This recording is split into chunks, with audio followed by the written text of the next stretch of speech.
My boss said, "You need to get Sunday school teachers. Here's the directory." So essentially I had to cold call people, some of whom I knew because there was a seminarian there, but a lot of whom I didn't know. And I had to say to them, "Will you teach Sunday school next year?" Knowing fully what that meant. And any of you who have taught Sunday school, you know what that means. You give of yourself. You spend time preparing lessons. You spend every Sunday morning for a certain period of time, whether it's 6 weeks, maybe even 6 months, with a certain group of kids, trying to form them in the Christian way.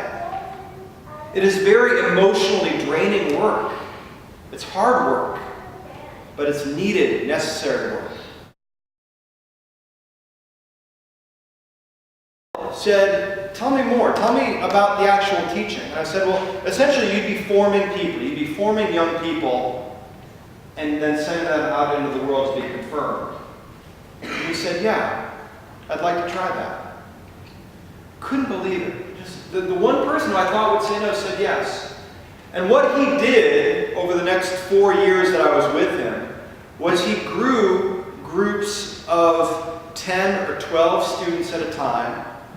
And he grew them to groups that would then go on to the next class, and then eventually they'd go on to college. And I know the first group, by the time I left, they were in college. And since then, they've kind of come back together as different groups within the church. Some of them have scattered to the four winds, but they all have that bond. So in essence, what he did in saying yes was he transformed the lives of those individual students into a community.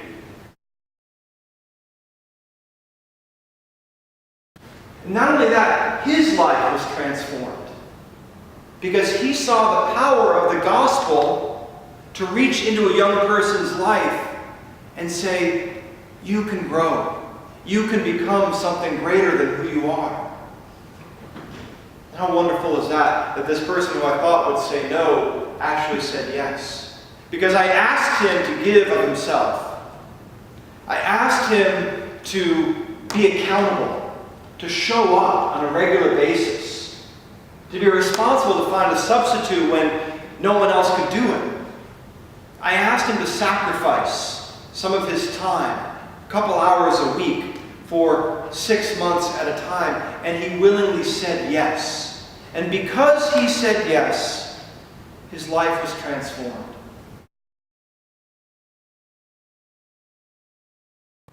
And what happens when we say yes to giving of ourselves is that we find that we receive more than we actually give. Think about it. If you've given something greatly from yourself, have you not received as much, if not more, in return when you've done that?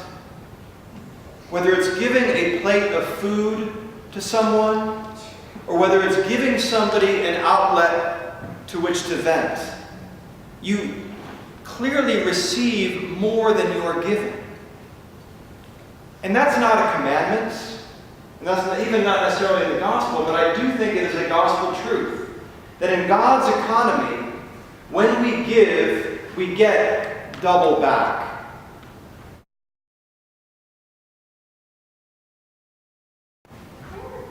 So God asks us to say yes.